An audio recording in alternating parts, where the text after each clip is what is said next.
Ano ba mga kabalin? Welcome to Aaron Pampanga. Guys, mahilig ba kayo sa mga chow fan? So, saktong-sakto, nandito tayo sa Chow to Go, dito sa may Nepocua Junior, Angeles City. Yes. And sakto, ito yung mga in-order natin. Meron tayong kanilang pork Korean chili. Meron din tayong angry pork belly. Yes. Beef supreme, chicken curry, chow jin rice, and syempre, yung pinagmamalaki nilang chow fan rice. So ano pang hinihintay natin? Tingnan na natin to. Tara! So Mark, kanina tinanong natin yung mga viewers natin kung mahilig ba sila sa mga chow fan. Actually, ako, mahilig ako sa chow fan kasi unang-una, madali silang kainin, Aha. mabilis, at the same time, iba't ibang flavor ang pwede Yes. mong kainin. Yes. So imagine, as low as 99 pesos, Yes. makakakain ka na ng chow fan dito. Aha. And I think this is shareable. Yes. Tapos mag-add ka na lang ng mga add-ons na siomai, talagang busog na busog ka So I na. wanna add on that, Mark. So this one is 99 pesos. Imagine kung dalawa kayo, parang 50 pesos each. Yes. Pwede na. Pwede na. Add na lang kayo ng mga add-ons. Yes. So, Yun. speaking of pwede na, pwede na ba tayong kumain? Actually, pwede na tayong kumain. Unahin ko, syempre, yung kanilang Korean chili. Wow! Yan. Ito yun. So ako naman, ito yung kanilang chow jin rice. So this is, parang ito yung pinaka-flagship nila. Yes. So ayun, tingnan natin. Yan.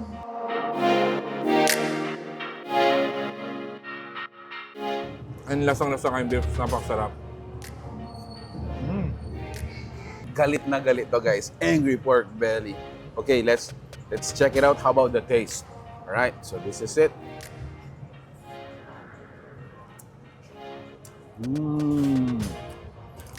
So far, brother, sa mga natikman mo, ano yung mga nagustuhan mo, bro?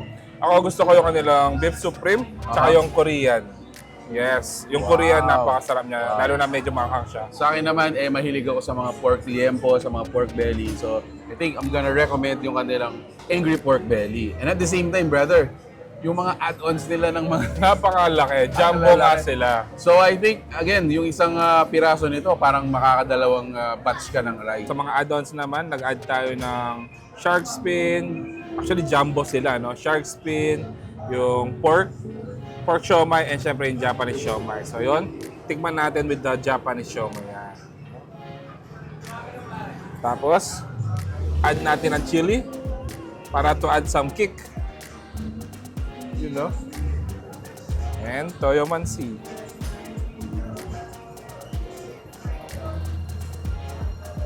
For only 99 pesos plus yung lang add-ons, pwede na to.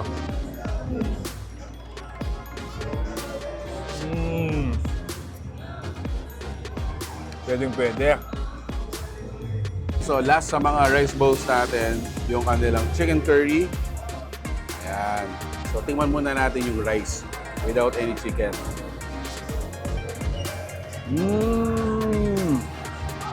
Wow!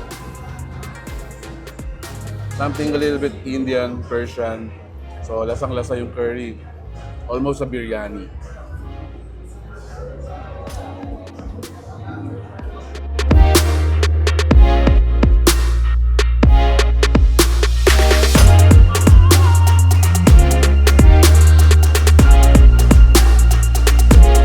The place, kung maririnig nyo, medyo may mga katabi tayong mga ano dito, mga kumakain. Establishment Yes. yan. Kasi nandito tayo sa may Nepocua Junior. Ang pinaka-landmark dito, malapit siya sa Toto Beach ng Angeles. And they can accommodate around siguro mga 12 tables meron tayo dito sa may Chow to Go. So, ayun, they are also open from 2 p.m. up until 2 a.m. And they are also available sa ground. Ayun, so I think this is also recommended since this is a to-go. Check niyo muna sa Grab. So there you have it guys, another place for you to check out. This is Chow to Go dito sa may Nepocua Junior, Angeles City. So, pinaka-landmark lang niya, malapit siya Toto Beach. And this is another place para sa mga chow fan lovers. Yes. So ayun guys, if you like the food you saw in this video, please give it a thumbs up, share it with your friends, and we hope to see you in the next one. So, that's it. Thank you for watching. We're in Pampanga. Until our next discovery, peace out. Bye guys!